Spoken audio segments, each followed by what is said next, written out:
Hi ನಮಸ್ತೆ ಸ್ನೇಹಿತರೆ, ನಾನು ಶಶಿಕುಮಾರ್ ಉಪ್ಪಾರ್. ಜ್ಞಾನ ಸಂಗಮ ಸ್ಟಡಿ ಸರ್ಕಲ್ ವಿಜಯಪುರ್ ಯೂಟ್ಯೂಬ್ ಚಾನಲ್ಗೆ ನಿಮಗೆಲ್ಲರಿಗೂ ಸ್ವಾಗತ. ಸ್ನೇಹಿತರೆ, ಜ್ಞಾನ ಸಂಗಮ ಸ್ಟಡಿ ಸರ್ಕಲ್ ವಿಜಯಪುರ್ ಯೂಟ್ಯೂಬ್ ಚಾನಲ್ನಲ್ಲಿ ಪ್ರತಿನಿತ್ಯ KS, PSI, PC, FDA, PDO, RRB, group C ಇನ್ನೂ ಮುಂತಾದ ಹಲವಾರು ಪರೀಕ್ಷೆಗಳಿಗೆ ಉಪಯುಕ್ತವಾಗುವಂಥ ಪ್ರಚಲಿತ ವಿಷಯಗಳ ಕುರಿತು ತರಗತಿಯನ್ನು ತೆಗೆದುಕೊಳ್ಳಲಾಗುತ್ತದೆ. ನಾವು ತೆಗೆದುಕೊಳ್ಳುವಂಥ ಈ ಒಂದು ತರಗತಿಯು ಮುಂದೆ ಬರುವಂಥ ಹಲವಾರು ಪರೀಕ್ಷೆಗಳಿಗೆ ಉಪಯುಕ್ತವಾಗುತ್ತದೆ. ಸ್ನೇಹಿತರೆ, ಇವತ್ತಿನ ಒಂದು ತರಗತಿಯಲ್ಲಿ ನಾವು ಒಂದು ವಿಶೇಷ ಪ್ರಶ್ನೆ ಪತ್ರಿಕೆಯನ್ನು ತೆಗೆದುಕೊಂಡು ಬಂದಿದ್ದೀವಿ ಸ್ನೇಹಿತರೆ.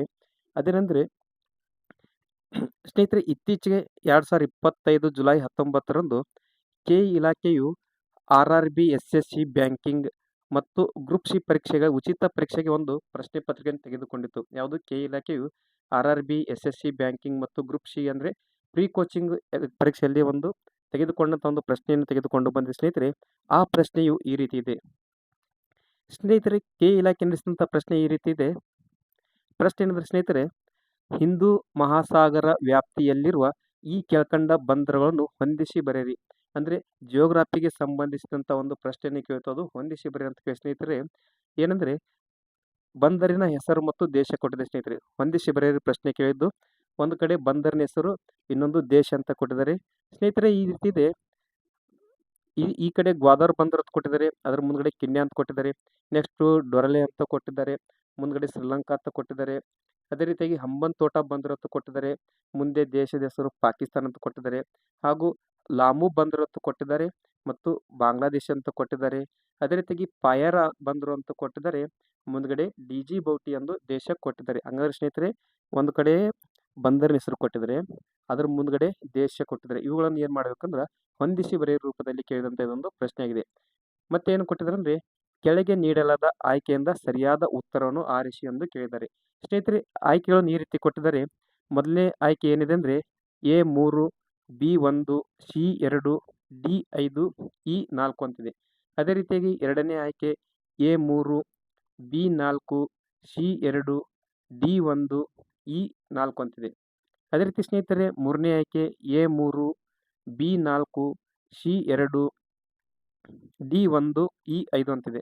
ಹಾಗೂ ಕೊನೆಯ ಆಯ್ಕೆ A3, B5, C2, D4, E1 ಅಂತಿದೆ. ಸ್ನೇಹಿತರೆ, ಕೊಟ್ಟಂಥ ಈ 4 ಆಪ್ಷನ್ಸ್ಗಳಲ್ಲಿ ಸರಿಯಾದ ಉತ್ತರ ಯಾವುದಂದ್ರೆ ಸ್ನೇಹಿತರೆ, ಅಂದರೆ ಹೊಂದಿಸಿ ಬರೆಯ ಕೇಳಿದಂಥ ಪ್ರಶ್ನೆಗೆ ಸರಿಯಾದ ಉತ್ತರ ಆಪ್ಷನ್ಸ್ ಬಿ ಸರಿಯಾಗಿದೆ. ಯಾವುದು ಸ್ನೇಹಿತರೆ? ಒಂದು ಕಡೆ ಏನು ಕೊಟ್ಟಿದ್ದಾರೆ? ಬಂದರಿನ ಹೆಸರು ಕೊಟ್ಟಿದ್ದಾರೆ, ಇನ್ನೊಂದು ಕಡೆ ಏನು ಕೊಟ್ಟಿದ್ದಾರೆ? ದೇಶ. ಒಂದು ಬಂದರಿನ ಹೆಸರು, ಇನ್ನೊಂದು ದೇಶ. ಇವು ಜಗತ್ತಿನ ಪ್ರಮುಖ ಬಂದರುಗಳಾಗಿದೆ ಸ್ನೇಹಿತರೆ. ಓಕೆ, ಇದಕ್ಕೆ ಸರಿಯಾದ ಉತ್ತರ ಯಾವುದಂದ್ರೆ ಆಪ್ಷನ್ಸ್ 2A ಕರೆಕ್ಟ್ ಇದೆ. ಅಂದರೆ ಎ ಗ್ವಾದರ್ ಬಂದರು ಪಾಕಿಸ್ತಾನ್. ಗ್ವಾದರ್ ಬಂದಕ್ಕೆ ಸರಿಯಾದ ಉತ್ತರ ಯಾವುದು? ಪಾಕಿಸ್ತಾನ್. ಗ್ವಾದರ್ ಬಂದರು ಪಾಕಿಸ್ತಾನ ದೇಶದಲ್ಲಿ ಕಂಡು ಬರ್ತದೆ. ಅದೇ ರೀತಿಯಾಗಿ ಡೋರಾಲೆಹ ಬಂದರು ಡಿಜಿಬೌಟಿ ದೇಶದಲ್ಲಿ ಕಂಡು ಬರ್ತದೆ.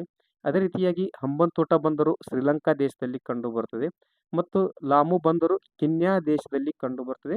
ಮತ್ತು ಕೊನೆಯದಾಗಿ ಪಾಯರ ಬಂದರು ಅಂತ ಕೊಟ್ಟಿದ್ದಾರೆ. ಈ ಪಾಯರ ಬಂದರು ಇಲ್ಲಂದ್ರೆ ಬಾಂಗ್ಲಾದೇಶದಲ್ಲಿ ಕಂಡು ಬರ್ತದೆ.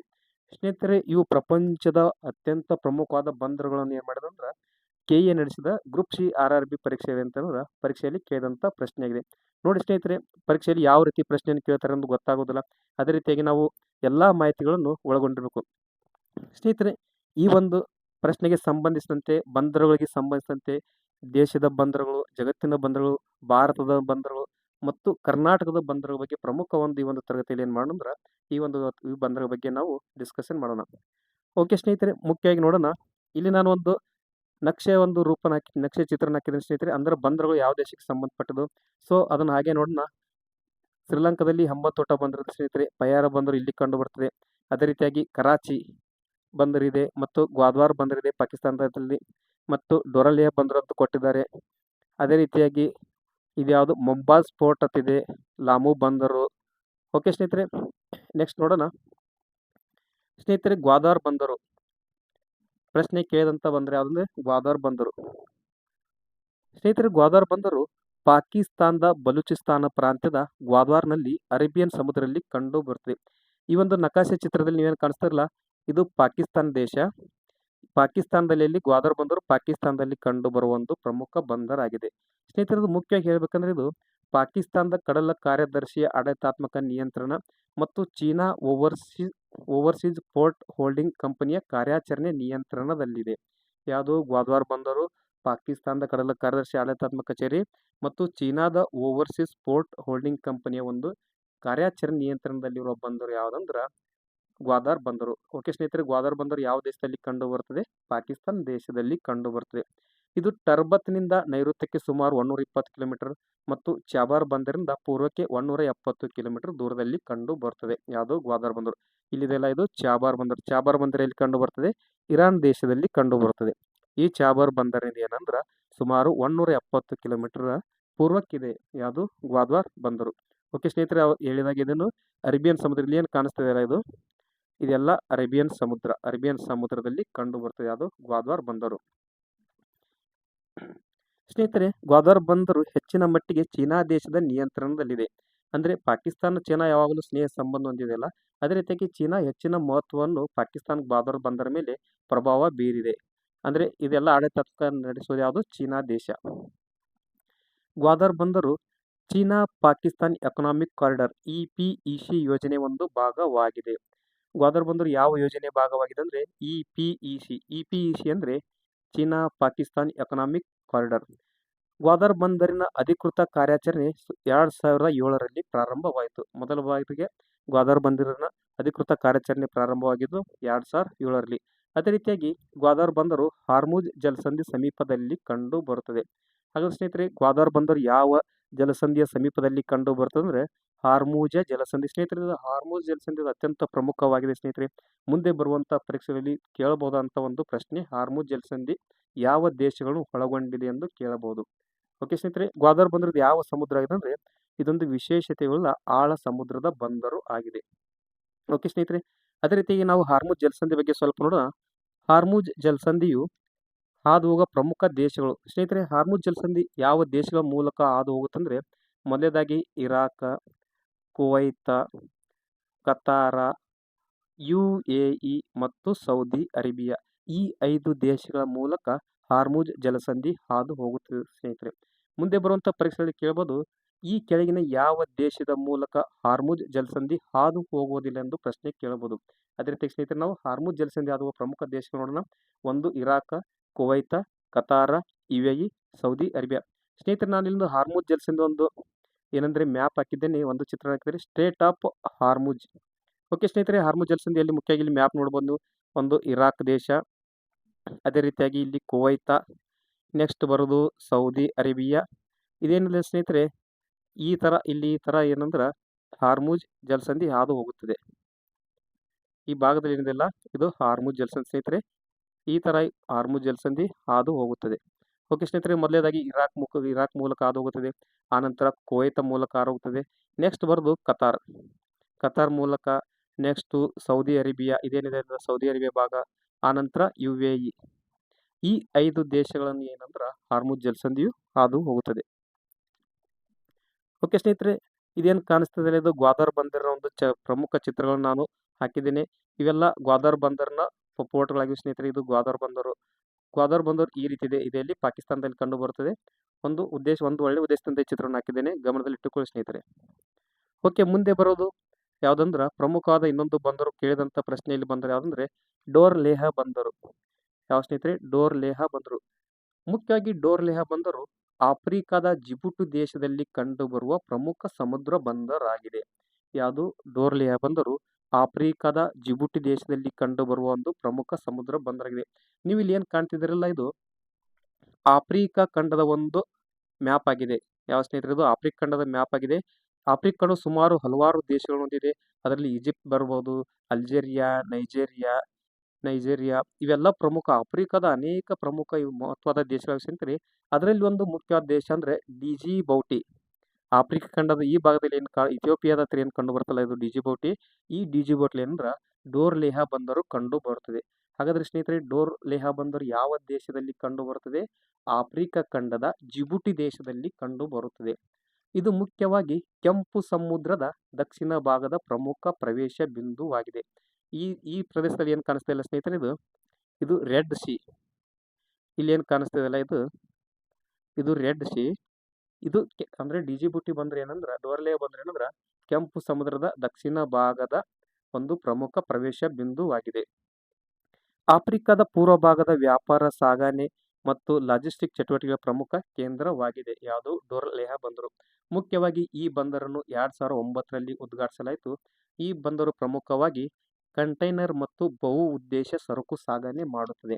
ಯಾವ ಬಂದರು? ಡೋರ್ಲೇಹ ಬಂದರು ಪ್ರಮುಖವಾಗಿ ಕಂಟೈನರ್ ಮತ್ತು ಬಹು ಉದ್ದೇಶ ಸರಕು ಸಾಗಣೆ ಮಾಡುತ್ತದೆ. ಮುಖ್ಯವಾಗಿ ಡೋರ್ಲೇಹ ಬಂದರಲ್ಲಿ ಕಂಡು ಬರ್ತಂದ್ರ ಆಫ್ರಿಕಾ ಖಂಡದ ಜಿಬುಟಿ ದೇಶದಲ್ಲಿ ಕಂಡು ಬರುತ್ತದೆ. ಇದು ಕೆಂಪು ಸಮುದ್ರದ ದಕ್ಷಿಣ ಭಾಗದ ಪ್ರಮುಖ ಪ್ರವೇಶ ಬಿಂದುವಾಗಿದೆ. ಇದು 2009ರಲ್ಲಿ ಏನ್ ಮಾಡ್ತಂದ್ರೆ ಇದನ್ನು ಉದ್ಘಾಟನೆ ಮಾಡಲಾಯಿತು. ಸ್ನೇಹಿತರೆ, ಇಲ್ಲಿ ಏನ್ ಕಾಣಿಸ್ತಿಲ್ಲ, ಇವು ಪ್ರಮುಖವಾಗಿ ಡೋರ್ಲೇಹ ಬಂದರಿನ ಒಂದು ಪ್ರಮುಖ ಚಿತ್ರಗಳನ್ನ ಹಾಕಿದ್ದೀನಿ. ಅಂದ್ರೆ ಡೋರ್ಲೇಹ ಬಂದರು ಯಾವ ರೀತಿ ಇದೆ ಎಂದು ನೋಡಲು ನೀವು ನೋಡಬಹುದು. ಜಸ್ಟ್ ಅಬ್ಸರ್ವ್ ಮಾಡಿ ಸ್ನೇಹಿತರೆ, ಅಷ್ಟೇ, ಇದೇನು ಇಂಪಾರ್ಟೆಂಟ್ ಅಲ್ಲ. ಮುಂದೆ ಬರೋದು ಹಂಬನ್-ತೋಟ ಬಂದರು. ಸ್ನೇಹಿತರೆ, ನೀವೆಲ್ಲ ತಿಳಿದಾಗೆ ಅನೇಕ ಪರೀಕ್ಷೆಗಳಲ್ಲಿ ಹಂಬನ್-ತೋಟ ಬಂದರ ಮೇಲೆ ಅನೇಕ ಪ್ರಶ್ನೆಗಳು ಕೇಳಿದ್ದಾರೆ. ಏನ್ ಮಾಡಿದರೆ ಅನೇಕ ಪರೀಕ್ಷೆಗಳಲ್ಲಿ ಅನೇಕ ಬಾರಿ ಹಂಬನ್-ತೋಟ ಬಂದರ ಬಗ್ಗೆ ಕೇಳಿದರೆ. ಏನಂತ ಕೇಳಿದರೆ, ಹಂಬನ್-ತೋಟ ಬಂದರು ಯಾವ ದೇಶದಲ್ಲಿ ಕಂಡು ಬರುತ್ತದೆ? ಸ್ನೇಹಿತರೆ, ಹಂಬನ್-ತೋಟ ಬಂದರು ಮುಖ್ಯವಾಗಿ ಭಾರತದ ಕೆಳಗಡೆ ಕಂಡುಬರುವ ಶ್ರೀಲಂಕಾ ದೇಶದಲ್ಲಿ ಕಂಡು ಬರ್ತದೆ. ಇದೇನದಲ್ಲ, ಇದು ಶ್ರೀಲಂಕಾ ದೇಶ. ಈ ದೇಶದಲ್ಲಿ ಯಾವ ಬಂದರು ಕಂಡು ಬರ್ತದೆ? ಹಂಬನ್-ತೋಟ ಬಂದರು ಕಂಡು ಬರ್ತದೆ. ಇಂಥ ಹಂಬನ್-ತೋಟ ಬಂದರನ್ನು ಅಧಿಕೃತವಾಗಿ ಮಂಗಪೂರ ಮಹಿಂದ ರಾಜಪಕ್ಷೆ ಬಂದರು ಎಂದು ಕರೆಯುತ್ತಾರೆ. ಯಾವ ಬಂದರನ್ನು? ಹಂಬನ್-ತೋಟ ಬಂದರನ್ನು ಮಂಗಪೂರ ಮಹಿಂದ ರಾಜಪಕ್ಷ ಬಂದರು ಎಂದು ಕರೀತಾರೆ. ಸ್ನೇಹಿತರೆ, ಈಗಾಗಲೇ ಆಲ್ರೆಡಿ ಒಂದು ಶ್ರೀಲಂಕಾದಲ್ಲಿ ಅತಿ ದೊಡ್ಡ ಬಂದರು ಇದೆ. ಅದು ಯಾವ್ದಂದ್ರ ಕೊಲಂಬೋ ಪೋರ್ಟ್. ಕೊಲಂಬೋ ಬಂದರು ಕಂಡು ಬರ್ತದೆ. ಈ ಕೊಲಂಬೋ ಬಂದರಿನ ಒತ್ತಡವನ್ನು ನಿವಾರಣೆ ಮಾಡಲು ಏನ್ ಮಾಡಲತ್ತಂದ್ರ ಹಂಬನ್-ತೋಟ ಬಂದರನ್ನು ಉದ್ಘಾಟನೆ ಮಾಡಲಾಯಿತು ಅಥವಾ ಸ್ಥಾಪಿಸಲಾಯಿತು. ಓಕೆ ಸ್ನೇಹಿತರೆ, ಇಲ್ಲಿ ನೋಡ್ಬೋದು ಶ್ರೀಲಂಕಾದಲ್ಲಿ ಪ್ರಮುಖ ಇನ್ನೂ ಕೆಲವು ಬಂದರುಗಳಿವೆ. ಇಲ್ಲಿ ಗಾಲೆ ಬಂದರು ಅಂತ ಕಂಡು ಬರ್ತದೆ, ಒಲವಿ ಬಂದರು ಅಂತ ಕಂಡು ಬರ್ತದೆ, ತ್ರಿನೋಕೊಮೆಲೆ ಬಂದರೆಂದು ಬರುತ್ತದೆ ಸ್ನೇಹಿತರೆ. ಅಂದ್ರೆ ಮುಖ್ಯವಾಗಿ ಹಂಬನ್-ತೋಟ ಬಂದರನ್ನು ಯಾವ ಉದ್ದೇಶ ನಿರ್ಮಿಸಿದರು? ಕೊಲಂಬೋ ಬಂದರಿನ ಒತ್ತಡವನ್ನು ನಿವಾರಿಸಲು ಹಂಬನ್-ತೋಟ ಬಂದರನ್ನು ನಿರ್ಮಿಸಿದರು. ಇದು ಶ್ರೀಲಂಕಾದ ದಕ್ಷಿಣದ ಕರಾವಳಿಯಲ್ಲಿರುವ ಹಂಬನ್-ತೋಟ ಜಿಲ್ಲೆಯಲ್ಲಿ ಹಿಂದೂ ಮಹಾಸಾಗರದುದ್ದಕ್ಕೂ ನೆಲೆಗೊಂಡಿದೆ. ಯಾವುದು? ಹಂಬನ್-ತೋಟ ಬಂದರು. ಇದು ಶ್ರೀಲಂಕಾದ 2ನೇ ಅತಿ ದೊಡ್ಡ ಮತ್ತು ಆಳವಾದ ಸಿಹಿ ನೀರಿನ ಬಂದರು ಆಗಿದೆ. ಹಾಗಾದ್ರೆ ಶ್ರೀಲಂಕಾದ ಮೊದಲನೇ ಅತಿ ದೊಡ್ಡ ಬಂದರು ಯಾವುದಂದ್ರೆ ಯಾವುದು? ಕೊಲಂಬೋ ಬಂದರು. ಕೊಲಂಬೋ ಬಂದರಿನ ಒತ್ತಡವನ್ನು ನಿವಾರಿಸಲು ಏನ್ ಮಾಡಲಾಯಿತು? ಹಂಬನ್-ತೋಟ ಬಂದರನ್ನು ಸ್ಥಾಪಿಸಲಾಯಿತು. ಓಕೆ ಸ್ನೇಹಿತರೆ, ಹಂಬನ್-ತೋಟ ಬಂದರು ಇದು ಮುಖ್ಯವಾಗಿ ಹೇಳ್ಬೇಕಂದ್ರ ಇದು ಮಲಕ್ಕಾ ಜಲಸಂಧಿಯನ್ನು ಸೂಯೆಜ್ ಕಾಲುವೆಗೆ ಸಂಪರ್ಕಿಸುವ ಪೂರ್ವ ಪಶ್ಚಿಮ ಹಡಗು ಮಾರ್ಗದ ಬಳಿ ಕಂಡು ಬರುತ್ತದೆ.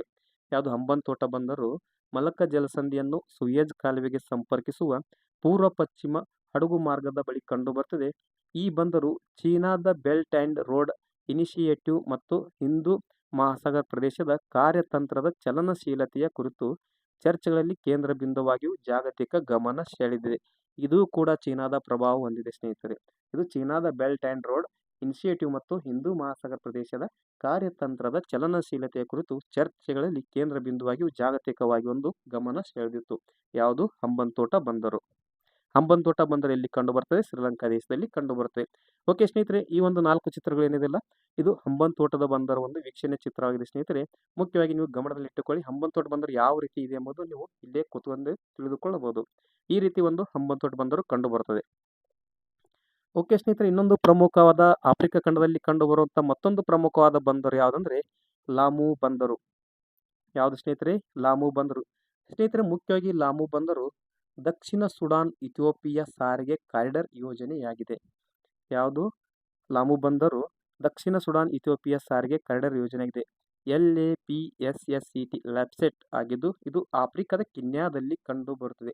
ಹಾಗಾದ್ರೆ ಸ್ನೇಹಿತರೆ, ಲಾಮು ಬಂದರು ಯಾವ ದೇಶದಲ್ಲಿ ಕಂಡು ಬರ್ತದೆ? ದಕ್ಷಿಣ ಆಫ್ರಿಕಾ ಖಂಡದ ಕಿನ್ಯಾ ದೇಶದಲ್ಲಿ ಕಂಡು ಬರ್ತದೆ. ಮುಖ್ಯವಾಗಿ ಏನಂದ್ರೆ ಅದು ದಕ್ಷಿಣ ಸುಡಾನ್ ಎಲ್ಲಿದೆ ಸ್ನೇಹಿತರೆ? ಇಲ್ಲಿದೆಲ್ಲ ಸುಡಾನ್, ಸಾರಿ ಸ್ನೇಹಿತರೆ, ದಕ್ಷಿಣ ಸುಡಾನ್ ಮತ್ತು ಇಥಿಯೋಪಿಯಾ, ದಕ್ಷಿಣ ಸುಡಾನ್ ಮತ್ತು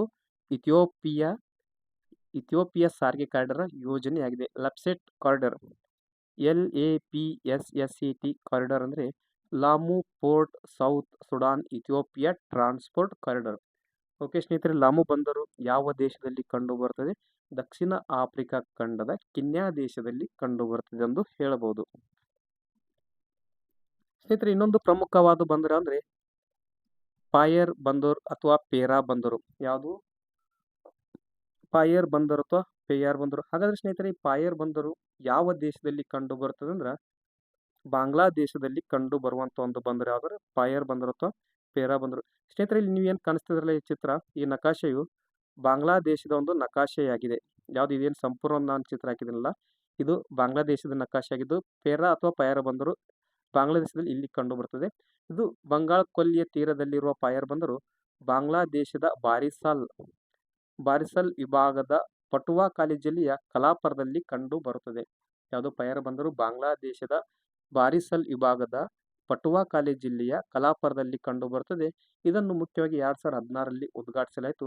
ಇದು ಬಂಗಾಳ ಕೊಲ್ಲಿಯ ರಾಮನಾಬಾದ್ ಚಾನಲ್ನಲ್ಲಿ ಕಂಡು ಬರುತ್ತದೆ. ಯಾವುದು ಪಾಯರ ಬಂದರು. ಸ್ನೇಹಿತರೆ ಹಾಗಾದರೆ ನಾವು ಜಗತ್ತಿನ ಪ್ರಮುಖ ಬಂದರುಗಳನ್ನು ವಿಶೇಷತೆ ನೋಡಿದರೆ ಜಗತ್ತಿನಲ್ಲಿ ಅನೇಕ ಪ್ರಮುಖ ಬಂದರುಗಳು ಸ್ನೇಹಿತರೆ. ಅವುಗಳಲ್ಲಿ ವಿಶೇಷವಾದ ಬಂದರುಗಳು ಯಾವುದಂದ್ರೆ ನಾನು ಕೆಲವೊಂದು 3 ಪ್ರಮುಖ ವಿಶೇಷ ಬಂದರುಗಳ ಬಗ್ಗೆ ಮಾಹಿತಿ ನೀಡುತ್ತೇನೆ ಸ್ನೇಹಿತರೆ. ಆ ಬಂದರು ಯಾವುದಂದ್ರೆ ಮೊದಲನೇದಾಗಿ ನೆದರ್ಲ್ಯಾಂಡ್ ದೇಶದಲ್ಲಿ ಕಂಡು ಬರುವಂತ ರೋಟರ್ ಡ್ಯಾಮ್ ಬಂದರು. ಯಾವುದು ನೆದರ್ಲ್ಯಾಂಡ್ ದೇಶದಲ್ಲಿ ಕಂಡು ಬರುವಂತ ರೋಟರ್ ಡ್ಯಾಮ್ ಬಂದರು ಇದು ಯುರೋಪಿನ ಅತಿ ದೊಡ್ಡ ಬಂದರಾಗಿದೆ. ಯಾವುದು ರೋಟರ್ ಡ್ಯಾಮ್ ಬಂದರು ಇದು ಯುರೋಪಿನ ಅತಿ ದೊಡ್ಡ ಬಂದರಾಗಿದೆ. ಇದು ನೆದರ್ಲ್ಯಾಂಡ್ ದೇಶದಲ್ಲಿ ಕಂಡು ಬರುತ್ತದೆ. ಅದೇ ರೀತಿಯಾಗಿ ಚೀನಾದಲ್ಲಿ ಒಂದು ಬಂದರು ಕಂಡು ಬರುತ್ತದೆ. ಅದು ಯಾವುದಂದ್ರೆ ಶಾಂಘೈ ಬಂದರು. ಚೀನಾ ದೇಶದಲ್ಲಿ ಕಂಡು ಬರುವ ಶಾಂಘೈ ಬಂದರು ಇದು ಏಷ್ಯಾದ ಅತಿ ದೊಡ್ಡ ಸರಕು ಬಂದರು ಹಾಗೂ ವಿಶ್ವದ ಅತಿ ದೊಡ್ಡ ಕಂಟೈನರ್ ಬಂದರಾಗಿದೆ. ಯಾವುದು ಶಾಂಘೈ ಬಂದರು ಏನಂದ್ರೆ ಏಷ್ಯಾದ ಅತಿ ದೊಡ್ಡ ಸರಕು ಬಂದರು ಹಾಗೂ ವಿಶ್ವದ ಅತಿ ದೊಡ್ಡ ಕಂಟೈನರ್ ಬಂದರಾಗಿದೆ. ಅದೇ ರೀತಿ ಸ್ನೇಹಿತರೆ ಇನ್ನೊಂದು ಬಂದರು ಕಂಡು ಬರ್ತದೆ ದುಬೈ ಒಳಗೆ. ಅದು ಯಾವುದಂದ್ರ ಜೇಬಲ್ ಅಲಿ ಬಂದರು. ಈ ಬಂದರಿನ ವಿಶೇಷತೆ ಏನಂದ್ರೆ ಇದು ಮಧ್ಯಪ್ರಾಚ್ಯದ ಅತಿ ದೊಡ್ಡ ಬಂದರಾಗಿದೆ. ಯಾವುದು ಜೇಬಲ್ ಅಲಿ ಬಂದರು ಮಧ್ಯಪ್ರಾಚ್ಯದ ಅತಿ ದೊಡ್ಡ ಬಂದರಾಗಿದೆ ಹಾಗೂ ಜಗತ್ತಿನ ಅತಿ ದೊಡ್ಡ ಕೃತಕ ಬಂದರಾಗಿದೆ. ಯಾವುದು ದುಬೈ ದೇಶದಲ್ಲಿ ಕಂಡು ಬರುವಂತ ಜೇಬಲ್ ಅಲಿ ಬಂದರು. ಇವಿಷ್ಟು ಜಗತ್ತಿನ ಪ್ರಮುಖ ಬಂದರುಗಳು ವಿಶೇಷತೆ ಆಗಿದೆ. ಸ್ನೇಹಿತರೆ ಮುಂದೆ ನೋಡೋಣ. ಸ್ನೇಹಿತರೆ ನಾವು ಇವತ್ತಿನ ಒಂದು ತರಗತಿಯಲ್ಲಿ ಬಂದರುಗಳ ಬಗ್ಗೆ ಅಧ್ಯಯನ ಮಾಡುತ್ತಿದ್ದೆ ಅಂದರೆ ನಮಗೆ ಮುಖ್ಯವಾಗಿ ತಿಳಿದುಕೊಳ್ಳಬೇಕೆಂದರೆ ಬಂದರು ಎಂದರೇನು. ನಾವೀಗ ಬಂದರು ಬಗ್ಗೆ ಅಧ್ಯಯನ ಮಾಡ್ತಿದ್ದೆ ಅಂದ್ರೆ ಬಂದರು ಎಂದರೇನೆಂಬುದು ನಮಗೆ ಪ್ರಮುಖವಾಗಿ ತಿಳಿದಿರಬೇಕು. ಹಾಗಾದ್ರೆ ಸ್ನೇಹಿತರೆ ಬಂದರು ಎಂದರೇನು? ಬಂದರು ಎಂದರೆ ಹಡಗುಗಳಿಂದ ಸರಕುಗಳ ಸಾಗಾಟಕ್ಕೆ ಸಹಕಾರಿಯಾಗುವ ಹಾಗೂ ಹಡಗುಗಳಿಗೆ ಗಾಳಿಯಿಂದ ರಕ್ಷಣೆ ನೀಡುವ, ನಿಲ್ಲಲು ಸಹಕಾರಿಯಾಗುವ, ಭೂಮಿ ಮತ್ತು ಜಲಮಾರ್ಗವನ್ನು ಸಂಧಿಸುವ ಸ್ಥಳವನ್ನು ಬಂದರು ಎಂದು ಕರೆಯುತ್ತಾರೆ. ಮುಖ್ಯವಾಗಿ ಸ್ನೇಹಿತರೆ ನಾವು ಬಂದರುಗಳ ಬಗ್ಗೆ ಅಧ್ಯಯನ ಮಾಡಬೇಕಂದ್ರೆ ಬಂದರು ಎಂದರೇನೆಂಬುದನ್ನು ತಿಳಿದುಕೊಳ್ಳಬೇಕು, ಅದು ಮಹತ್ವದಾಗಿದೆ. ಬಂದರು ಎಂದರೆ ಹಡಗುಗಳಿಂದ ಸರಕುಗಳ ಸಾಗಾಟಕ್ಕೆ ಸಹಕಾರಿಯಾಗುವ ಹಾಗೂ ಹಡಗುಗಳಿಗೆ ಗಾಳಿಯಿಂದ ರಕ್ಷಣೆ ನೀಡುವ, ನಿಲ್ಲಲು ಸಹಕಾರಿಯಾಗುವ, ಭೂಮಿ ಮತ್ತು ಜಲಮಾರ್ಗವನ್ನು ಸಂಧಿಸುವ ಸ್ಥಳವನ್ನು ಬಂದರು ಎಂದು ಕರೆಯುತ್ತಾರೆ. ಅದೇ ರೀತಿಯಾಗಿ ಸ್ನೇಹಿತರೆ ಬಂದರುಗಳನ್ನು ಒಳಗೊಂಡ ಪಟ್ಟಣಕ್ಕೆ ರೇವು ಪಟ್ಟಣಗಳು ಎಂದು ಕರೆಯುತ್ತಾರೆ. ಅಂದ್ರೆ ಸ್ನೇಹಿತರೆ ಸಾಮಾನ್ಯವಾಗಿ ಬಂದರುಗಳು ಪಟ್ಟಣಗಳಿಂದ ಆಚೆಗಡೆ ಇರುತ್ತವೆ. ಕೆಲವೊಂದು ಬಂದರುಗಳು ಪಟ್ಟಣದ ಒಳಗೆ ಇರುತ್ತವಲ್ಲ ಅವುಗಳೇನಂತಾರೆ ರೇವು ಪಟ್ಟಣ ಎಂದು ಕರೆಯುತ್ತಾರೆ. ಸ್ನೇಹಿತರೆ ಇವತ್ತಿನ ಒಂದು ತರಗತಿಯಲ್ಲಿ ನಾವು ಭಾರತದ ಬಂದರುಗಳ ಬಗ್ಗೆ ಡಿಸ್ಕಷನ್ ಮಾಡೋಣ. ಸ್ನೇಹಿತರೆ ಮುಖ್ಯವಾಗಿ ಭಾರತದ ಬಂದರುಗಳು ಇದು ಪ್ರತಿಯೊಬ್ಬ ವಿದ್ಯಾರ್ಥಿ ತಿಳಿದುಕೊಳ್ಳಬೇಕಾದಂತ ಪ್ರಮುಖವಾದ ವಿಷಯವಾಗಿದೆ. ಸ್ನೇಹಿತರೆ ಭಾರತದಲ್ಲಿ ಪ್ರಧಾನ ಬಂದರುಗಳ ನಿರ್ವಹಣೆಯು ಕೇಂದ್ರ ಪಟ್ಟಿಗೆ ಸಂಬಂಧಪಟ್ಟಿದೆ. ಸ್ನೇಹಿತರೆ ಭಾರತದಲ್ಲಿ ಪ್ರಧಾನ ಬಂದರುಗಳು ಅಂದ್ರೆ ಮುಖ್ಯವಾದ ಬಂದರುಗಳು ಕೇಂದ್ರ ಪಟ್ಟಿಗೆ ಸಂಬಂಧಪಟ್ಟಿವೆ. ಅದೇ ರೀತಿಯಾಗಿ ಸಂಸತ್ತು ನಿರ್ವಹಿಸುವ ಪ್ರಧಾನ ಬಂದರುಗಳನ್ನು ಹೊರತುಪಡಿಸಿ ಉಳಿದೆಲ್ಲ ಇತರೆ ಬಂದರುಗಳು ಭಾರತದ ಸಂವಿಧಾನದ ಸಮವರ್ತಿ ಪಟ್ಟಿಗೆ ಸೇರುತ್ತವೆ. ಸ್ನೇಹಿತರೆ ಪ್ರಧಾನ ಬಂದರುಗಳು ಕೇಂದ್ರ ಪಟ್ಟಿಗೆ ಸೇರುತ್ತವೆ, ಉಳಿದ ಬಂದರುಗಳು ಸಮವರ್ತಿ ಪಟ್ಟಿಗೆ ಸೇರುತ್ತವೆ. ಸ್ನೇಹಿತರೆ ಮುಖ್ಯವಾಗಿ ಭಾರತದಲ್ಲಿ ಪ್ರಸ್ತುತ 13 ಪ್ರಧಾನ ಬಂದರುಗಳಿವೆ. ಎಷ್ಟು? ಭಾರತದಲ್ಲಿ ಮುಖ್ಯವಾಗಿ 13 ಪ್ರಧಾನ ಬಂದರುಗಳಿವೆ. ಅವುಗಳಲ್ಲಿ 12 ಸರ್ಕಾರಿ ಸ್ವಾಮ್ಯದ ಬಂದರುಗಳಿವೆ ಮತ್ತು 1 ಖಾಸಗಿ ಬಂದರಿದೆ. ಭಾರತದಲ್ಲಿ ಮುಖ್ಯವಾಗಿ 13 ಪ್ರಧಾನ ಬಂದರುಗಳು ಕಂಡು ಬರ್ತವೆ. ಅವುಗಳಲ್ಲಿ 12 ಸರ್ಕಾರಿ ಬಂದರುಗಳಿವೆ ಮತ್ತು ಇನ್ನೊಂದು ಖಾಸಗಿ ಬಂದರಾಗಿದೆ. ಪ್ರತಿಯೊಂದು ಪ್ರಧಾನ ಬಂದರನ್ನು ನಿರ್ದಿಷ್ಟ ಬಗೆಯ ಸರಕು ಸಾಗಣೆಗೆ ಉಪಯುಕ್ತವಾಗುವಂತೆ ಅಭಿವೃದ್ಧಿಪಡಿಸಲಾಗಿದೆ. ಭಾರತದಲ್ಲಿ ಪ್ರಧಾನ ಬಂದರನ್ನು ಹೊರತುಪಡಿಸಿ ಸುಮಾರು 200 ಮಧ್ಯಮ ಚಿಕ್ಕ ಪುಟ್ಟ ಬಂದರುಗಳು ಕಂಡು ಬರ್ತವೆ. ಓಕೆ ಸ್ನೇಹಿತರೆ, ಭಾರತದಲ್ಲಿ ಪ್ರಸ್ತುತ 13 ಪ್ರಧಾನ ಬಂದರುಗಳು ಕಂಡು ಬರ್ತವೆ. ಅವುಗಳಲ್ಲಿ 12 ಸರ್ಕಾರಿ ಬಂದರುಗಳಿವೆ ಮತ್ತು 1 ಖಾಸಗಿ ಬಂದರುಗಳಿವೆ. ಪ್ರಧಾನ ಬಂದರುಗಳ ನಿರ್ವಹಣೆ ಕೇಂದ್ರ ಪಟ್ಟಿಗೆ ಸಂಬಂಧಪಟ್ಟಿದೆ, ಉಳಿದ ಬಂದರುಗಳು ಸಮವರ್ತಿ ಪಟ್ಟಿಗೆ ಸಂಬಂಧಪಟ್ಟಿವೆ. ಸ್ನೇಹಿತರೆ ಭಾರತದಲ್ಲಿ ಕಂಡುಬರುವಂತಹ 13 ಪ್ರಧಾನ ಬಂದರುಗಳು ಮುಖ್ಯವಾಗಿ 2 ಭಾಗಗಳಲ್ಲಿ ವಿಂಗಡಿಸಿ ಮಾಡಲಾಗಿದೆ. ಸ್ನೇಹಿತರೆ ಈ ಒಂದು ಚಿತ್ರದಲ್ಲಿ ಭಾರತದ ಒಂದು ನಕಾಶೆಯನ್ನು ಕರಾವಳಿ ನಕಾಶೆಯನ್ನು ಕೊಟ್ಟಿದ್ದೀನಿ. ಅದರಲ್ಲಿ ಭಾರತದ ಬಂದರು ಪ್ರಮುಖವಾಗಿ ಒಂದು ಏನು ಸ್ನೇಹಿತರೆ ಪಶ್ಚಿಮ ಬಂದರು ಎಂದು ವಿಭಾಗ ಮಾಡಿದರೆ ಇನ್ನೊಂದು ಪೂರ್ವ ಬಂದರುಗಳೆಂದು 2 ವಿಭಾಗಗಳು ಮಾಡಲಾಗಿದೆ. ಇದು ಪಶ್ಚಿಮ ಬಂದರುಗಳು. ಯಾವುದು ಸ್ನೇಹಿತರೆ? ಇದು ಪಶ್ಚಿಮ ಬಂದರುಗಳು. ಈ ಕಡೆ ಇರುವುದು ಪೂರ್ವ ಬಂದರುಗಳು. ಓಕೆ ಸ್ನೇಹಿತರೆ, ಭಾರತದ 13 ಪ್ರಧಾನಗಳನ್ನು ಬಂದರುಗಳನ್ನು ಪ್ರಧಾನವಾಗಿ ಏನ್ ಮಾಡಿದಾರೆ ಅಂದ್ರೆ 2 ಭಾಗಗಳಲ್ಲಿ ವಿಂಗಡಣೆ ಮಾಡಲಾಗಿದ್ದಾರೆ ಸ್ನೇಹಿತರೆ. ಎಷ್ಟು? ಭಾರತದ ಏನು ಕಾಣಿಸ್ತಲ್ಲ ಅದನ್ನು 2 ಭಾಗಗಳಾಗಿ ವಿಂಗಡಣೆ ಮಾಡಿದ್ದಾರೆ. ಈ ಕಡೆ ಇರುವುದು ಪಶ್ಚಿಮ ಬಂದರು, ಈ ಕಡೆ ಇರುವುದು ಪೂರ್ವ ಬಂದರು. ಸ್ನೇಹಿತರೆ ಪಶ್ಚಿಮ ಬಂದರುಗಳು ಪ್ರಮುಖವಾಗಿ 6 ಬಂದರುಗಳು ಕಂಡು ಬರ್ತವೆ. ಎಷ್ಟು? ಪಶ್ಚಿಮ ಬಂದರುಗಳಲ್ಲಿ ಪ್ರಮುಖವಾಗಿ 6 ಬಂದರುಗಳು ಕಂಡು ಬರ್ತವೆ ಮತ್ತು ಪೂರ್ವ ಬಂದರುಗಳಲ್ಲಿ 7 ಬಂದರುಗಳು ಕಂಡು ಬರ್ತವೆ. ಓಕೆ ಸ್ನೇಹಿತರೆ, ಪಶ್ಚಿಮ ಬಂದರುಗಳು ನೋಡೋಣ. ಮೊದಲನೇದಾಗಿ ಗುಜರಾತ್ ರಾಜ್ಯದಲ್ಲಿ ಕಂಡ್ಲಾ ಬಂದರು ಕಂಡು ಬರ್ತದೆ. ಯಾವುದು? ಗುಜರಾತ್ ರಾಜ್ಯದಲ್ಲಿ ಕಂಡ್ಲಾ ಬಂದರು ಕಂಡು ಬರ್ತದೆ. ಅದೇ ರೀತಿಯಾಗಿ ಮಹಾರಾಷ್ಟ್ರ ರಾಜ್ಯದಲ್ಲಿ ಜವಾಹರ್ಲಾಲ್ ನೆಹರು ಪೋರ್ಟ್ ಬಂದರು ಮತ್ತು ಮುಂಬೈ ಬಂದರು ಕಂಡು ಬರ್ತದೆ. ಅದೇ ರೀತಿಯಾಗಿ ಗೋವಾ ರಾಜ್ಯ ಸ್ನೇಹಿತರೆ, ಗೋವಾದಲ್ಲಿ ಮರ್ಮಗೋವಾ ಬಂದರು ಕಂಡು ಬರ್ತದೆ. ಅದೇ ರೀತಿಯಾಗಿ ನಮ್ಮ ನಾಡು ಕನ್ನಡ ನಾಡು ಕರ್ನಾಟಕದಲ್ಲಿ ಮಂಗಳೂರು ಬಂದರು ಕಂಡು ಬರುತ್ತದೆ. ಅದೇ ರೀತಿಯಾಗಿ ಕೇರಳದ ಕೊಚ್ಚಿ ಬಂದರು ಕಂಡು ಬರ್ತದೆ. ಇದು ಪಶ್ಚಿಮ ಭಾರತದ ಬಂದರುಗಳಾದರೆ ಪೂರ್ವ ಬಂದರುಗಳು ಎಷ್ಟು? 7 ಬಂದರುಗಳು ಅಂತ ಕಂಡು ಬರ್ತದೆ ಸ್ನೇಹಿತರೆ. ಅದರಲ್ದಾಗಿ ಮೊದಲದಾಗಿ ವೆಸ್ಟ್ ಬಂಗಾಲ್ ಅಂದ್ರೆ ಪಶ್ಚಿಮ ಬಂಗಾಳದಲ್ಲಿ ಕಲ್ಕತ್ತಾ ಅಂತ ಒಂದು ಬಂದರು ಕಂಡು ಬರ್ತದೆ. ಅದೇ ರೀತಿಯಾಗಿ ಹಾಲ್ಡಿಯಾ ಬಂದರು, ಪಶ್ಚಿಮ ಬಂಗಾಳದಲ್ಲಿ ಕಲ್ಕತ್ತಾ ಬಂದರು ಮತ್ತು ಹಾಲ್ಡಿಯಾ ಬಂದರು ಕಂಡು ಬರುತ್ತದೆ. ಒಡಿಶಾ ರಾಜ್ಯದಲ್ಲಿ ಪ್ಯಾರಾದೀಪ್ ಬಂದರು. ಅದೇ ರೀತಿಯಾಗಿ ಆಂಧ್ರ ಪ್ರದೇಶದಲ್ಲಿ ವಿಶಾಖಪಟ್ಟಣಂ ಬಂದರು. ನೆಕ್ಸ್ಟ್ ತಮಿಳುನಾಡಿನಲ್ಲಿ ಎನ್ನೋರ ಅಥವಾ ಕಾಮರಾಜ ಬಂದರು ಮತ್ತು ಇನ್ನೊಂದು ತಮಿಳುನಾಡು ರಾಜ್ಯದಲ್ಲಿ ಚೆನ್ನೈ ಬಂದರು ಕಂಡು ಬರುತ್ತದೆ. ಕೊನೆಯದಾಗಿ ತಮಿಳುನಾಡಲ್ಲಿ ಯಾವುದಂದ್ರೆ ಟುಟುಕೋರಿನ್ ಬಂದರು ಕಂಡು ಬರ್ತದೆ ಸ್ನೇಹಿತರೆ. ತಮಿಳುನಾಡಲ್ಲಿ ಒಟ್ಟಾರೆಯಾಗಿ 3 ಬಂದರು ಕಂಡು ಬರ್ತವೆ. ಒಂದು ಎನ್ನೋರ ಬಂದರು, ಚೆನ್ನೈ ಬಂದರು, ಟುಟುಕೋರಿನ್ ಬಂದರು. ಮತ್ತು ಪಶ್ಚಿಮ ಬಂಗಾಳದಲ್ಲಿ 2 ಬಂದರು ಕಂಡು ಬರ್ತವೆ. ಒಂದು ಹಾಲ್ಡಿಯಾ ಬಂದರು, ಇನ್ನೊಂದು ಕೋಲ್ಕತ್ತಾ ಬಂದರು. ಅದೇ ರೀತಿಯಾಗಿ ಮಹಾರಾಷ್ಟ್ರ ರಾಜ್ಯದಲ್ಲಿ 2 ಬಂದರುಗಳು ಕಂಡು ಬರ್ತವೆ. ಒಂದು ಮುಂಬೈ ಬಂದರುಗಳು, ಇನ್ನೊಂದು ಜವಾಹರ್ಲಾಲ್ ನೆಹರು ಪೋರ್ಟ್ ಬಂದರು. ಓಕೆ ಸ್ನೇಹಿತರೆ, ಭಾರತದ ಬಂದರುಗಳು 13 ಪ್ರಧಾನ ಬಂದರುಗಳು ಪ್ರಮುಖವಾಗಿ 2 ವಿಭಾಗಗಳಲ್ಲಿ ವಿಂಗಡಣೆ ಮಾಡಲಾಗಿದೆ. ಒಂದು ಪಶ್ಚಿಮ ಬಂದರುಗಳು, ಇನ್ನೊಂದು ಪೂರ್ವ ಬಂದರುಗಳು. ಪಶ್ಚಿಮ ಬಂದರುಗಳಲ್ಲಿ 6 ಬಂದರುಗಳು ಕಂಡು ಬರ್ತವೆ. ಪೂರ್ವ ಬಂದರುಗಳಲ್ಲಿ 7 ಬಂದರುಗಳು ಕಂಡು ಬರ್ತವೆ. ಓಕೆ ಸ್ನೇಹಿತರೆ, ಭಾರತದ ಪೂರ್ವ ಬಂದರುಗಳ ಒಂದು ವಿಶೇಷತೆ ನೋಡೋಣ ಸ್ನೇಹಿತರೆ. ಪೂರ್ವ ಬಂದರುಗಳು ಅಂದ್ರೆ ಮೊದಲದಾಗಿ ಕಲ್ಕತ್ತಾ ಬಂದರು. ಇದು ಪಶ್ಚಿಮ ಬಂಗಾಳ ರಾಜ್ಯದಲ್ಲಿ ಕಂಡು ಬರ್ತದೆ. ಇದು ಔರಂಗಜೇಬನ ಕಾಲದಲ್ಲಿ ನಿರ್ಮಾಣವಾಯಿತು. ಯಾವುದು? ಕಲ್ಕತ್ತಾ ಬಂದರು ಪಶ್ಚಿಮ ಬಂಗಾಳ ರಾಜ್ಯದಲ್ಲಿ ಕಂಡು ಬಂದಿದ್ದು ಔರಂಗಜೇಬನ ಕಾಲದಲ್ಲಿ ನಿರ್ಮಾಣಗೊಂಡಿತು. ಅದೇ ರೀತಿಯಾಗಿ ಹಾಲ್ಡಿಯಾ ಬಂದರು, ಇದು ಕೂಡ ಪಶ್ಚಿಮ ಬಂಗಾಳ ರಾಜ್ಯದಲ್ಲಿ ಕಂಡು ಬರುತ್ತದೆ. ಇದು 1978ರಲ್ಲಿ ನಿರ್ಮಾಣಗೊಳ್ಳುತ್ತದೆ. ಅದೇ ರೀತಿ ಸ್ನೇಹಿತರೆ ಪ್ಯಾರಾದೀಪ್ ಬಂದರು ಕಂಡು ಬರ್ತದೆ. ಇದು ಒಡಿಶಾ ರಾಜ್ಯದಲ್ಲಿ ಕಂಡು ಬರ್ತದೆ. 1966ರಲ್ಲಿ ಪ್ರಾರಂಭಗೊಳ್ಳುತ್ತದೆ. ಅದೇ ರೀತಿಯಾಗಿ ಆಂಧ್ರ ಪ್ರದೇಶ ರಾಜ್ಯದಲ್ಲಿ ವಿಶಾಖಪಟ್ಟಣಂ ಬಂದರು ಕಂಡು ಬರ್ತದೆ. ಇದು 1933ರಲ್ಲಿ ಪ್ರಾರಂಭಗೊಳ್ಳುತ್ತದೆ. ಅದೇ ರೀತಿಯಾಗಿ ತಮಿಳುನಾಡಿನಲ್ಲಿ ಚೆನ್ನೈ ಬಂದರು ಕಂಡು ಬರ್ತದೆ ಮತ್ತು ಟುಟಿಕೋರಿನ್ ಬಂದರು ಕಂಡು ಬರ್ತದೆ. ಇದು ಚೆನ್ನೈ ಬಂದರು 1875ರಲ್ಲಿ ಪ್ರಾರಂಭವಾಗುತ್ತದೆ. ಟುಟಿಕೋರಿನ್ ಬಂದರು 1979ರಲ್ಲಿ ಕಂಡು ಬರ್ತದೆ. ಅದೇ ರೀತಿಯಾಗಿ ತಮಿಳುನಾಡಿನಲ್ಲಿ ಇನ್ನೊಂದು ಬಂದರು ಕಂಡು ಬರ್ತದೆ, ಕೃತಕ ಬಂದರು. ಅದನ್ನು ಮುಂದೆ ನೋಡ್ಕೊತ ಹೋಗೋಣ ಸ್ನೇಹಿತರೆ. ಅದೇ ರೀತಿಯಾಗಿ ಭಾರತದ ಪಶ್ಚಿಮ ಬಂದರುಗಳನ್ನು ನೋಡೋಣ. ಪಶ್ಚಿಮ ಬಂದರುಗಳಲ್ಲಿ ಪ್ರಮುಖವಾಗಿ 6 ಬಂದರುಗಳು ಕಂಡು ಬರುತ್ತೆ ಅಂತ ಹೇಳಿದ್ರೆ ಅವು ಯಾವ್ದಂದ್ರೆ ಗುಜರಾತ್ ರಾಜ್ಯದ ಕಾಂಡ್ಲಾ ಬಂದರು 1955ರಲ್ಲಿ ಪ್ರಾರಂಭಗೊಳ್ಳುತ್ತದೆ. ಅದೇ ರೀತಿಯಾಗಿ ಮಹಾರಾಷ್ಟ್ರ ರಾಜ್ಯದಲ್ಲಿ 2 ಬಂದರುಗಳು ಕಂಡು ಬರ್ತವೆ. ಒಂದು ಮುಂಬೈ ಬಂದರು 1978ರಲ್ಲಿ ಪ್ರಾರಂಭಗೊಳ್ಳುತ್ತದೆ. ನವಶಿವ ಬಂದರು ಅಥವಾ ಜವಾಹರ್ಲಾಲ್ ನೆಹರು ಬಂದರು ಇದು 1966ರಲ್ಲಿ ಪ್ರಾರಂಭಗೊಳ್ಳುತ್ತದೆ. ಅದೇ ರೀತಿಯಾಗಿ ಗೋವಾ ರಾಜ್ಯದಲ್ಲಿ ಮರ್ಮಗೋವಾ ಬಂದರು ಕಂಡು ಬರುತ್ತದೆ. ಇದು 1933ರಲ್ಲಿ ಪ್ರಾರಂಭಗೊಳ್ಳುತ್ತದೆ. ನಮ್ಮ ಕರ್ನಾಟಕ ರಾಜ್ಯದಲ್ಲಿ ದೇಶದ 9ನೇ ಬಂದರಾಗಿ ನವಮಂಗಳೂರು ಬಂದರು ಅಥವಾ ಮಂಗಳೂರು ಬಂದರು ಕಂಡು ಬರುತ್ತದೆ. ಇದನ್ನು 1975ರಲ್ಲಿ 9ನೇ ಬಂದರಾಗಿ ಘೋಷಣೆ ಮಾಡಲಾಯಿತು. ಅದೇ ರೀತಿಯಾಗಿ ಕೇರಳದಲ್ಲಿ ಕೊಚ್ಚಿನ್ ಬಂದರು ಕಂಡು ಬರುತ್ತದೆ. ಇದು 1979ರಲ್ಲಿ ಪ್ರಾರಂಭಗೊಳ್ಳುತ್ತದೆ. ಸ್ನೇಹಿತರೆ ಈ ಬಂದರುಗಳ ಒಂದು ವಿಶೇಷತೆ ನೋಡೋಣ. ಅಂದ್ರೆ ಪೂರ್ವ ಬಂದರುಗಳು ಮತ್ತು ಪಶ್ಚಿಮ ಬಂದರುಗಳ ಒಂದು ವಿಶೇಷತೆ ನೋಡೋಣ. ಯಾಕಂದ್ರೆ ಪ್ರತಿಯೊಂದು ಪರೀಕ್ಷೆಯಲ್ಲಿ ಬಂದರುಗಳ ಬಗ್ಗೆ ವಿಶೇಷ ಪ್ರಶ್ನೆಗಳನ್ನು ಕೇಳ್ತಾರೆ. ಅದೇ ರೀತಿ ಆ ಒಂದು ಉದ್ದೇಶದಿಂದ ಈ ಒಂದು ತರಗತಿಯಲ್ಲಿ ಬಂದರುಗಳ ಬಗ್ಗೆ ಸಂಪೂರ್ಣವಾದ ಮಾಹಿತಿಯನ್ನು ತಿಳಿದುಕೊಳ್ಳೋಣ. ಸ್ನೇಹಿತರೆ, ಪೂರ್ವ ಬಂದರುಗಳ ವಿಶೇಷತೆಯಲ್ಲಿ ಮೊದಲೇದು ಚೆನ್ನೈ ಬಂದರು. ಸ್ನೇಹಿತರೆ, ಚೆನ್ನೈ ಬಂದರು ಇದು ಭಾರತದ 2ನೇ ಹಳೆಯ ಕೃತಕ ಬಂದರಾಗಿದೆ. ಈ ಬಂದರಿನ ಮೂಲಕ ಚರ್ಮದ ವಸ್ತುಗಳನ್ನು ರಫ್ತು ಮಾಡುವುದರಿಂದ ಈ ಬಂದರಿಗೆ ಏನಂದ್ರ ಚರ್ಮದ ಬಂದರು ಎಂದು ಕರೀತಾರೆ.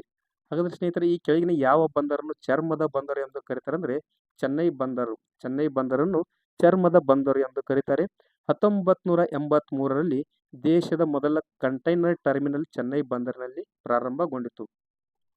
ಈ ಬಂದರಿನ ಮೂಲಕ ಸಕ್ಕರೆ, ಆಹಾರ ಧಾನ್ಯಗಳು, ಗ್ರಾನೈಟ್, ಖಾದ್ಯ ತೈಲ, ಕಲ್ಲಿದ್ದಲು ಮುಂತಾದವುಗಳನ್ನು ರಫ್ತು ಮಾಡಲಾಗುತ್ತದೆ. ಹಾಗಾದರೆ ಸ್ನೇಹಿತರೆ, ಚೆನ್ನೈ ಬಂದರಿನ ವಿಶೇಷ ಅಂಶ ಏನೆಂದರೆ ಈ ಬಂದರನ್ನು ಚರ್ಮದ ಬಂದರು ಎಂದು ಕರೆಯುತ್ತಾರೆ. ಯಾವುದನ್ನ? ಚೆನ್ನೈ ಬಂದರನ್ನು ಚರ್ಮದ ಬಂದರು ಎಂದು ಕರೀತಾರೆ. ಸ್ನೇಹಿತರೆ, ನೆಕ್ಸ್ಟ್ ಬರೋದು ಕಲ್ಕತ್ತಾ ಬಂದರು. ಇದು ಪ್ರಮುಖವಾದ ಬಂದರಾಗಿದೆ ಸ್ನೇಹಿತರೆ. ಈ ಬಂದರಿನ ಮೂಲಕ ಹೆಚ್ಚಾಗಿ ಚಹಾವನ್ನು ರಫ್ತು ಮಾಡುವುದರಿಂದ ಈ ಬಂದರನ್ನು ಭಾರತದ ಚಹಾ ಬಂದರು ಎಂದು ಕರೆಯುತ್ತಾರೆ. ಹಾಗಾದರೆ ಸ್ನೇಹಿತರೆ, ಈ ಕೆಳಗಿನ ಯಾವ ಬಂದರನ್ನು ಭಾರತದ ಚಹಾ ಬಂದರು ಎಂದು ಕರೆಯುತ್ತಾರೆ ಎಂಬ ಪ್ರಶ್ನೆ ಕೇಳಿದರೆ ಅದಕ್ಕೆ ಸರಿಯಾದ ಉತ್ತರ ಕಲ್ಕತ್ತಾ ಬಂದರು. ಈ ಕಲ್ಕತ್ತಾ ಬಂದರು ಹೂಗ್ಲಿ ನದಿಯ ದಂಡೆಯ ಮೇಲಿದ್ದು ಇದೊಂದು ನದಿ ಬಂದರಾಗಿದೆ. ಯಾವುದು? ಕಲ್ಕತ್ತಾ ಬಂದರು. ಅದೇ ರೀತಿ ಕಲ್ಕತ್ತಾ ಬಂದರು ನಗರದಲ್ಲಿಯೇ ಇರುವುದರಿಂದ ಕಲ್ಕತ್ತಾವು ಭಾರತದ ಪ್ರಮುಖ ರೇವು ಪಟ್ಟಣ ಆಗಿದೆ. ಈ ಬಂದರು ಪ್ರಾಚೀನ ಬಂದರಾಗಿದ್ದು ಔರಂಗಜೇಬನ ಕಾಲದಲ್ಲಿ ನಿರ್ಮಾಣಗೊಂಡಿದೆ. ಸ್ನೇಹಿತರೆ, ಮುಂದೆ ಬರುವಂತ ಪರೀಕ್ಷೆಗಳಲ್ಲಿ ಪ್ರಶ್ನೆ ಕೇಳಬಹುದು. ಏನಂತ? ಈ ಕೆಳಗಿನ ಯಾವ ಬಂದರು ಔರಂಗಜೇಬನ ಕಾಲದಲ್ಲಿ ನಿರ್ಮಾಣಗೊಂಡಿದೆ ಅಂತ ಕೇಳ್ತಾರೆ. ಅದಕ್ಕೆ ಆಪ್ಷನ್ಸ್ಗಳು ಚೆನ್ನೈ ಬಂದರು ಅಂತ ಕೊಡ್ತಾರೆ, ಕಲ್ಕತ್ತಾ ಬಂದರು ಅಂತ ಕೊಡ್ತಾರೆ, ನವಮಂಗಳೂರು ಬಂದರು ಅಂತ ಕೊಡ್ತಾರೆ, ಅಂತ ಕೊಡ್ತಾರೆ. ಇದರಲ್ಲಿ ಸರಿಯಾದ ಉತ್ತರ ಯಾವುದಂದ್ರೆ ಕಲ್ಕತ್ತಾ ಬಂದರು. ಇದನ್ನು ಬ್ರಿಟಿಷ್ ಈಸ್ಟ್ ಇಂಡಿಯಾ ಕಂಪನಿಯವರು ಅಭಿವೃದ್ಧಿ ಪಡಿಸಿದರು. ಯಾವುದು ಸ್ನೇಹಿತರೆ? ಕಲ್ಕತ್ತಾ ಬಂದರು. ಇದು ಭಾರತದ ಚಹಾ ಬಂದರಾಗಿದೆ. ಇದು ಹೂಗ್ಲಿ ನದಿಯ ದಂಡೆಯ ಮೇಲೆ ಕಂಡು ಬರುತ್ತದೆ. ಇದು ರೇವು ಪಟ್ಟಣವಾಗಿದೆ. ಇದು ಔರಂಗಜೇಬನ ಕಾಲದಲ್ಲಿ ನಿರ್ಮಾಣಗೊಂಡಂತ ಪ್ರಮುಖವಾದ ಬಂದರು ಆಗಿದೆ. ಓಕೆ ಸ್ನೇಹಿತರೆ, ಮುಂದಿನ ಒಂದು ಪ್ರಮುಖವಾದ ಬಂದರು ಯಾವುದಂದ್ರೆ ಸ್ನೇಹಿತರೆ, ಕಲ್ಕತ್ತಾ ಬಂದರು ಇನ್ನೊಂದು ಸ್ವಲ್ಪ ಮಾಹಿತಿ ನೋಡೋಣ. ಕಲ್ಕತ್ತಾ ಬಂದರನ್ನು ಚಹಾದ ಬಂದರು ಅಂತ ಕರೀತಾರೆ ಮತ್ತು ಔರಂಗಜೇಬನ ಕಾಲದಲ್ಲಿ ನಿರ್ಮಾಣ ಆಗಿದ್ದು ಈ ಬಂದರನ್ನು ಪೂರ್ವ ಭಾರತದ ಹೆಬ್ಬಾಗಿಲು ಎಂದು ಕರೆಯುತ್ತಾರೆ. ಯಾವ ಬಂದರನ್ನು? ಕಲ್ಕತ್ತಾ ಬಂದರನ್ನು ಪೂರ್ವ ಭಾರತದ ಹೆಬ್ಬಾಗಿಲು ಎಂದು ಕರೀತಾರೆ. ಈ ಬಂದರಿನ ಮೂಲಕ ರಫ್ತಾಗುವ ಪ್ರಮುಖ ವಸ್ತುಗಳೇನೆಂದರೆ ಸೆಣಬು, ಸೆಣಬಿನ ವಸ್ತುಗಳು, ಕಬ್ಬಿಣದ ಅದಿರು, ಕಬ್ಬಿಣ ಮತ್ತು ಉಕ್ಕು ಹಾಗೂ ಚಹಾ. ಯಾವುದು? ಕಲ್ಕತ್ತಾ ಬಂದರನ್ನು ಭಾರತದ ಚಹಾ ಬಂದರು ಎಂದು ಕರೀತಾರೆ. ಪೂರ್ವ ಭಾರತದ ಹೆಬ್ಬಾಗಿಲು ಎಂದು ಕರೀತಾರೆ. ಇದು ಔರಂಗಜೇಬನ ಕಾಲದಲ್ಲಿ ನಿರ್ಮಾಣಗೊಂಡ ಬಂದರಾಗಿದೆ. ಈ ಬಂದರಿನ ಮೂಲಕ ಆಮದಾಗುವ ಪ್ರಮುಖ ವಸ್ತುಗಳು ಯಾವುದಂದ್ರೆ ಸೆಣಬು ಮುಂತಾದ ಪದಾರ್ಥಗಳನ್ನು ರಫ್ತು ಮಾಡ್ತಾರೆ. ಹಾಗಾದ್ರೆ ಈ ಬಂದರ ಮೂಲಕ ಯಾವ ಪದಾರ್ಥಗಳನ್ನು ಆಮದು ಮಾಡ್ಕೋತೀವಿ ಅಂದ್ರೆ ಕೋಕಿಂಗ್, ಕಲ್ಲಿದ್ದಲು, ರಾಸಾಯನಿಕ ಗೊಬ್ಬರ, ಸುಣ್ಣದ ಕಲ್ಲು ಮುಂತಾದ ವಸ್ತುಗಳನ್ನ ಏನ್ ಮಾಡ್ತೀವಿ ಅಂದ್ರೆ ರಫ್ತು ಮಾಡ್ಕೋತೀವಿ. ಅದೇ ರೀತಿ ರಫ್ತು ಮಾಡ್ತೀವಿ, ಆಮದು ಮಾಡ್ಕೋತೀವಿ. ಓಕೆ ಸ್ನೇಹಿತರೆ, ಇನ್ನೊಂದು ಪ್ರಮುಖವಾದ ಬಂದರು ಯಾವುದಂದ್ರೆ ಹಾಲ್ಡಿಯಾ ಬಂದರು. ಇದು ಕೂಡ ಪಶ್ಚಿಮ ಬಂಗಾಳದಲ್ಲಿ ಕಂಡುಬರುವ ಪ್ರಮುಖವಾದ ಬಂದರಾಗಿದ್ದು ಈ ಬಂದರು ಅತಿ ಹೆಚ್ಚು ಗಾತ್ರದ ವಸ್ತುಗಳನ್ನು ಸಾಗಾಣಿಕೆ ಮಾಡುತ್ತದೆ. ಯಾವುದು? ಹಾಲ್ಡಿಯಾ ಬಂದರು ಅತಿ ಭಾರವಾದ ವಸ್ತುಗಳನ್ನು ಏನ್ ಮಾಡ್ತಂದ್ರ ಸಾಗಾಣಿಕೆ ಮಾಡ್ತದೆ. ಈ ಬಂದರನ್ನು ಪ್ರಮುಖವಾಗಿ ಏನ್ ಮಾಡ್ಲೈತಂದ್ರ ಕಲ್ಕತ್ತಾದ ಬಂದರಿನ ಒಂದು ಒತ್ತಡವನ್ನು ನಿವಾರಿಸಲು ಹಾಲ್ಡಿಯಾ ಬಂದರನ್ನು ನಿರ್ಮಿಸಲಾಯಿತು. ಈ ಬಂದರಿಗೆ ದೇಶದ ಅತಿದೊಡ್ಡ ರಾಷ್ಟ್ರೀಯ ಜಲ ಹೆದ್ದಾರಿಯಾದ ನ್ಯಾಷನಲ್ ಹೈವೇ 1 ಸಂಪರ್ಕ ಕಲ್ಪಿಸುತ್ತದೆ. ಯಾವ ಬಂದರಿಗೆ? ಪಶ್ಚಿಮ ಬಂಗಾಳದ ಹಾಲ್ಡಿಯಾ ಬಂದರಿಗೆ ದೇಶದ ಅತಿ ದೊಡ್ಡ ರಾಷ್ಟ್ರೀಯ ಜಲ ಹೆದ್ದಾರಿಯಾದ NWH1 ಏನ್ ಮಾಡ್ತದ? ಸಂಪರ್ಕ ಕಲ್ಪಿಸುತ್ತದೆ. ಈ ಹಾಲ್ಡಿಯಾ ಬಂದರನ್ನು ಯಾವ ಬಂದರಿನ ಒತ್ತಡ ನಿವಾರಿಸಲು ನಿರ್ಮಿಸಲಾಯಿತು? ಕಲ್ಕತ್ತಾ ಬಂದರಿನ ಒಂದು ಒತ್ತಡ ನಿವಾರಿಸಲು ಹಾಲ್ಡಿಯಾ ಬಂದರನ್ನು ಏನ್ ಮಾಡ್ತಂದ್ರ ಪ್ರಾರಂಭಿಸಲಾಯಿತು. ಓಕೆ ಸ್ನೇಹಿತರೆ, ಇನ್ನೊಂದು ಪ್ರಮುಖವಾದ ಬಂದರು ಯಾವುದಂದ್ರೆ ಪ್ಯಾರಾದೀಪ ಬಂದರು. ಯಾವುದು? ಪ್ಯಾರಾದೀಪ ಬಂದರು ಇದು ಛೋಟಾ ನಾಗ್ಪುರ್ ಭಾಗದ ಅತಿ ದೊಡ್ಡ ಬಂದರಾಗಿದೆ. ಈ ಬಂದರನ್ನು ಭಾರತದ ಸುವರ್ಣ ತ್ರಿಕೋನದ ಹೆಬ್ಬಾಗಿಲು ಎಂದು ಕರೀತಾರೆ. ಹಾಗಾದ್ರೆ ಸ್ನೇಹಿತರೆ, ಮುಂದೆ ಬರುವಂತ ಪರೀಕ್ಷೆಯಲ್ಲಿ ಕೇಳಬಹುದು ಈ ಕೆಳಗಿನ ಯಾವ ಬಂದರನ್ನು ಭಾರತದ ಸುವರ್ಣ ತ್ರಿಕೋನದ ಹೆಬ್ಬಾಗಿಲು ಎಂದು ಕರೀತಾರೆ ಎಂದು ಕೇಳಬಹುದು. ಅದಕ್ಕೆ ಸರಿಯಾದ ಉತ್ತರ ಯಾವುದಂದ್ರೆ ಒಡಿಶಾ ರಾಜ್ಯದಲ್ಲಿ ಕಂಡು ಬರುವಂತ ಪಾರಾದೀಪ್ ಬಂದರು. ಈ ಬಂದರು ಭಾರತದಲ್ಲಿ ಅತಿ ಆಳವಾದ ನೀರಿನ ವಲಯ ಹೊಂದಿದ್ದು ಅತಿ ಹೆಚ್ಚು ಪ್ರಮಾಣದ ಭಾರ ವಸ್ತುಗಳನ್ನು ಸಾಗಿಸಲು ಉಪಯುಕ್ತವಾಗಿದೆ. ಯಾವುದು? ಪಾರಾದೀಪ ಬಂದರು. ಸ್ನೇಹಿತರೆ, ಮುಂದೆ ಬರುವ ಇನ್ನೊಂದು ಪ್ರಮುಖವಾದ ಬಂದರು ಅಂದ್ರೆ ಆಂಧ್ರ ಪ್ರದೇಶದಲ್ಲಿ ಕಂಡು ಬರುವಂತ ವಿಶಾಖಪಟ್ಟಣಂ ಬಂದರು. ಯಾವುದು? ವಿಶಾಖಪಟ್ಟಣಂ ಬಂದರು. ಈ ಬಂದರನ್ನು ಪೂರ್ವ ಕರಾವಳಿಯ ಒಡವೆ ಎಂದು ಕರೆಯುತ್ತಾರೆ. ಈ ಬಂದರು ಅತ್ಯಂತ ಹಳೆಯ ಈ ಬಂದರು ಅತ್ಯಂತ ಹಳೆಯ ಹಡಗು ಕಟ್ಟುವ ಬಂದರಾಗಿದೆ ಮತ್ತು ಪೂರ್ವ ಕರಾವಳಿಯಲ್ಲಿರುವ ಏಕೈಕ ರೇವು ಪಟ್ಟಣವಾಗಿದೆ. ಭಾರತದಲ್ಲಿ ಪೂರ್ವ ಕರಾವಳಿಯಲ್ಲಿ ಅತಿ ಹೆಚ್ಚು ವ್ಯಾಪಾರ ವಹಿವಾಟು ನಡೆಸುವ ಬಂದರಾಗಿದೆ. ಈ ಬಂದರಿನ ಮೂಲಕ ಕಬ್ಬಿಣದ ಅದಿರು, ಆಹಾರ ಧಾನ್ಯಗಳು, ಚರ್ಮದ ವಸ್ತುಗಳನ್ನು ರಫ್ತು ಮಾಡಲಾಗುತ್ತದೆ.